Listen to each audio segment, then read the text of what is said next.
अस्सलाम वालेकुम। एक मैसेज आया है कि एएफसी और पीआरसी के बाद एक पेपर भी नहीं निकला है। इस बार 2 पेपर दे रहा हूँ, कुछ ऐसा बता दें या ऐसा गाइड कर दें कि इस बार पेपर निकल जाएं। मेरे ख्याल से तो होना ये चाहिए था कि इम्तिहान के नाम से तालिब इल्म ऐसा खुश होता जैसे उसे नए मॉडल की गाड़ी मिलने वाली हो या मोबाइल मिलने वाला हो। ऐसी खुशी, ऐसा इंतज़ार। जबकि हमारे यहाँ हाल इसका बिल्कुल बरक्स है। जो कम मेहनत करते हैं उन तालिब इल्म को तो छोड़ें, जो अच्छे से अच्छे तालिब इल्म हैं उनके भी हवास काबू में नहीं होते। हल्क हलक खुश्क हुआ होता है, चेहरे पर हवाएं उड़ रही होती हैं, दिल में खौफ, हाथ पांव ठंडे। तौबा तौबा। अच्छा, सोने पे सुहागा ये कि अक्सर पर्चे बनाने वाले भी जो हैं वो पर्चे तलबा को पास करने के लिए नहीं बल्कि फेल करने के लिए ज़्यादा बनाते हैं। ढूंढ ढूंढ कर ऐसे सवालात और इस तरह के सवालात बनाएंगे कि शायद बाद में तलबा की बेबसी पर मुंह पर हाथ रखकर हंसते होंगे। मैं तो आज तक इस जहनीत की वजह नहीं जान सका। हालांकि अपने 33 साल की टीचिंग में कई बार पूछा कि ऐसा क्यों है, लेकिन तसल्ली बख्श जवाब नहीं मिला। बस यही कहा जाता है कि तालिब इल्म सही तरीके से मेहनत नहीं करते, इसलिए वो सवाल नहीं समझ पाते। और किसी हद तक तो ये बात दुरुस्त भी है। बात लंबी हो गई, माजरत, उम्र का तकाजा है। अच्छा, अब एक तो वो हैं कि जिनकी तैयारी बेहतर है या वो ये समझ रहे हैं कि उनकी तैयारी बेहतर है।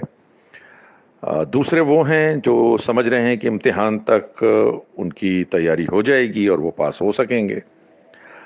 लेकिन एक वो हैं जो ये सोच रहे हैं और लोगों से पूछ रहे हैं कि इतने दिनों में कुछ ऐसा बता दें, कुछ ऐसा पता चल जाए कि इस बार पेपर जरूर निकल जाए, अगली बार शुरू से पढ़ेंगे।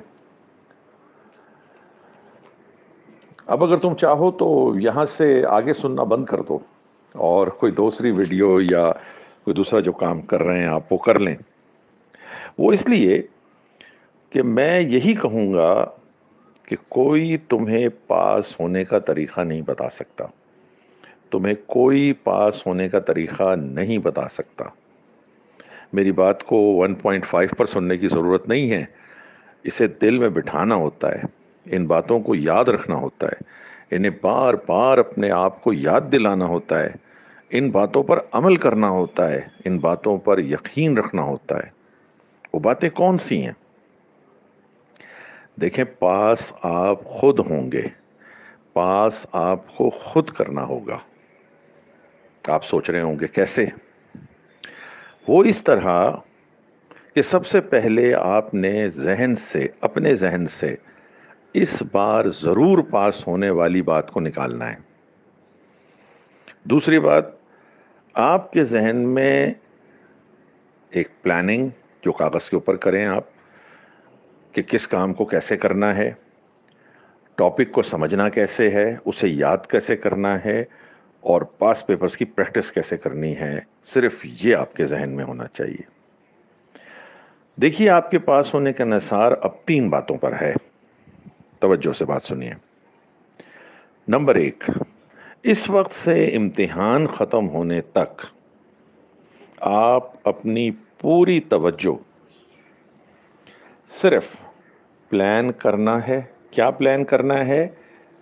कि क्या पढ़ना है, कितना पढ़ना है, कितनी देर में इसको ख़त्म करना है, कितनी देर में इसे समझना है, कितनी देर में इसे याद करना है और फिर कितनी देर में इसको प्रैक्टिस करना है और फिर इसको कितनी देर में रिवाइज करना है। बस इस पर आपकी तवज्जो होनी चाहिए और आपकी जहन में भी नहीं आना चाहिए कि इस बार ज़रूर पास होना है। देखें, ये आसान नहीं होगा। अगर आपने पास होने की लालच को दिल से निकाल दिया, यकीन करें यह आजमाई हुई बात है, उसी वक्त आपका पेपर पास हो जाता है। लेकिन लालच को सचमुच निकलना होगा, ऐसे नहीं कि चलो ये भी इस बार करके देख लेते हैं। याद रखें, फेल होने की सबसे बड़ी वजह ये सोच कि इस बार ही जरूर पास होना है, اس بار ضرور پاس ہونے کی لالچ ہی سب سے بڑی وجہ ہے فیل ہونے کی. اب آپ کہیں گے کہ سر بندہ پاس ہونے کے لیے تو پڑھتا ہے. میرے عزیز، آپ کی بات کا مطلب ہی یہی ہے کہ میں آپ کو اپنی بات نہیں سمجھا سکا. اسی لیے میں نے کہا تھا کہ اب آگے مت سنیں. یاد رکھیں، بار بار ہر روز اپنے آپ سے پوچھیں کہ کیا مجھے ضرور اس بار ہی پاس ہونے کی لالچ ہے؟ آپ کہیں گے سر لالچ نہیں ہے، شوق تو ہوتا ہے نا.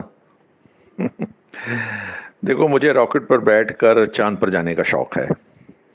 میرے سارے طالب علم اس بار پاس ہو جائیں، مجھے بہت شوق ہے. مجھے یہ شوق ہے کہ ہر بار میرے ہی اسٹوڈنٹ کا میرٹ آئے. مجھے شوق تھا کہ میں ہر بال پر وکٹ لے سکوں اور ہر بال پر سکس مار سکوں.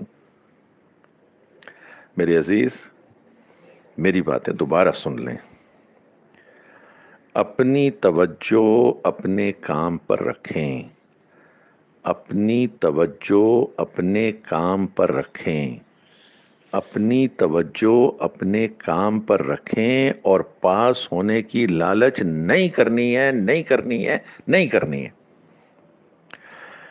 پاس کو خود اپنے پاس آنے دیں، زبردستی پاس کو اپنے پاس نہ بلائیں. تو 3 باتیں کیا ہوئیں؟ نمبر 1، پاس کی لالچ نہیں کرنی ہے اور پوری توجہ اپنی پڑھائی اور پریکٹس پر رکھنی ہے. نمبر 2، میری ماں کہا کرتی تھی کہ قسمت سے آپ نہیں لڑ سکتے. جتنی جلدی آپ کو یہ بات سمجھ آ جائے آپ کے ذہنی سکون کے لیے بہتر ہے. دیکھو، آپ نے جو یاد کیا وہی آ گیا. دیکھو، تمہارا آتا ہوا سوال تم اس 3 گھنٹے میں غلط کر کے آ گئے. قسمت سے نہیں لڑ سکتے. اور تیسری اور آخری بات، امتحان کے 3 گھنٹے اور 15 منٹ انتہائی اہم ہیں. جس کی پوری تیاری ہے اس کے لیے بھی اور جس کی تیاری نہیں ہے اس کے لیے بھی. اصل میک اور بریک انہی 3 گھنٹوں میں ہوگا. وہ 3 گھنٹے کیسے گزارنے ہیں اب سے لے کر امتحان تک، بس وہ 3 گھنٹے کیسے گزارنے ہیں اسی کے لیے پریکٹس کریں. شاباش. اللہ آپ کا حامی و ناصر ہو. اللہ حافظ.